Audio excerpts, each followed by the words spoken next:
Сәлем достар, бүгін біз манты жасайтын боламыз. Ал енді оны қалай жасау керектігін айтатын болсақ. Ең алдымен бізге ұн керек. 400 грамм ұн, 1 жұмыртқа және де тұз қосамыз. Сумен осы қоспаны илеп, қатты емес, жұмсақ емес, орташа ғып илейміз.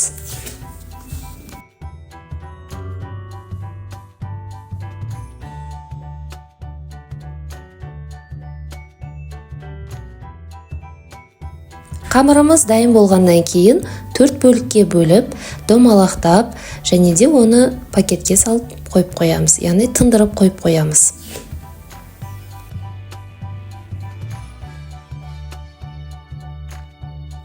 Қоспасына келетін болсақ, енді біз жуаны аламыз, 5-6 түйір, оны осылай 4 бөлікке етіп турайтын боламыз. Келесі картоп. Картопты енді қоспа ол өз еркілеріңіз, бірақ қосқан кезде ерекше дәмді болады. Келесі капустаны, оны да осылай 4 бөлікке қылып тураймыз. Және де оның бетіне осылай дайын қылып өткізіп қойған майды қосамыз. Яғни оны мясорубкадан өткіземіз. Содан кейін тартылған етті қосамыз. Және де өздеріңізге ұнайтындай етіп тұзын, бұрышын қосатын боламыз. Және де жаз мезгілінде осындай укроп пен көк жуа қосуға болады. Барлығын жақсылап тұрып араластырамыз.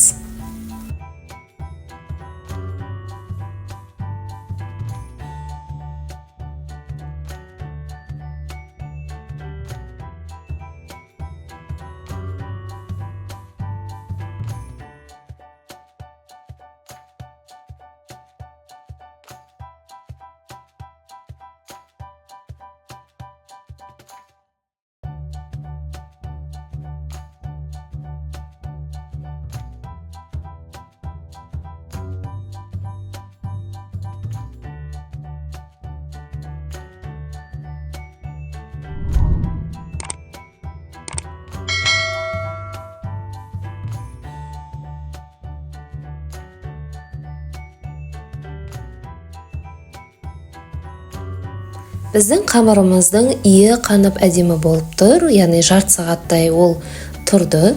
Енді осыны біз әдемілеп жаятын боламыз.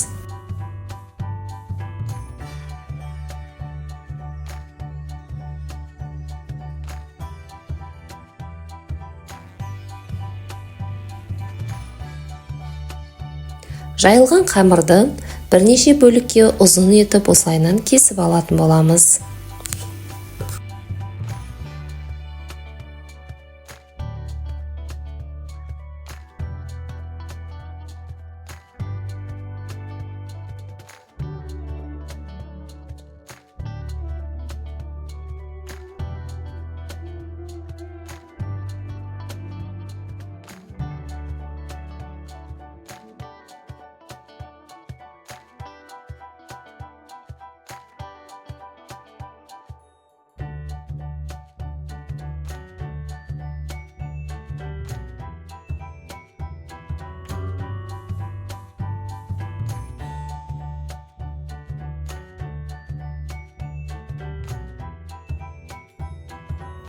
Төрт бөліктің бір бөлігін осындай қылып кесіп алғаннан кейін біз жаңағы оны гүл ретінде, яғни роза гүлі ретінде осылай жасайтын боламыз. Ол біздің мантымыздың ең беткі бетіне қоятын боламыз.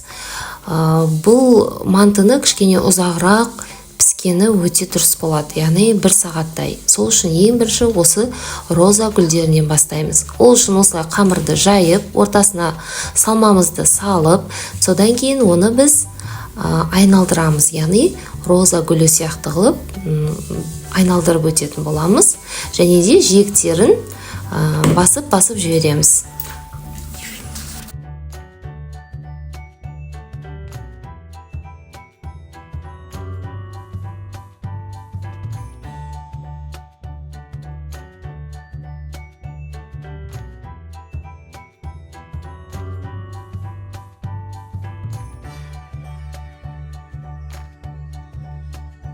Ал енді кәдімгі өзіміздің мантымызға көшетін боламыз. Оны да осылай қарапайым етіп қамырымызды жайып аламыз, және де оны біз жаңағы ұзын қылып кесетін боламыз. Және де оны төртбұрышты, яғни шаршы қылып кесіп алатын боламыз. Сол дайын болған жаңағы төртбұрышты қамырымызға салмамызды салып, және де жиектерін бір-бірімен біріктіріп, видеодағыдай, және де мантымызды дайын болады.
Мінекей біздің мантымыз да осындай болып дайын болып шығады.